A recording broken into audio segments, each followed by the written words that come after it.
ইদিকার সাথে নতুন জুটি বাঁধছে জিৎ। বিস্তারিত জানতে ভিডিওটি দেখুন।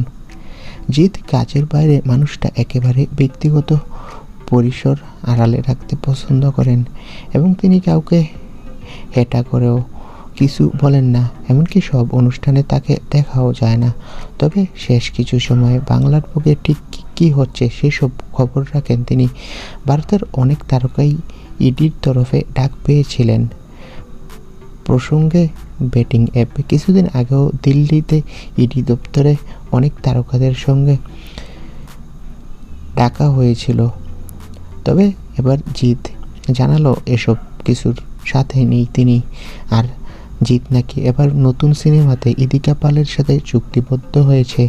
হে বন্ধুরা, ইদিকা পালের সাথে যেই এখন ছবি করছে সেটাই ব্যবসা সফল হচ্ছে। আর এবার নায়ক জিতের সাথে নাকি ইদিকা পাল সিনেমা করবে।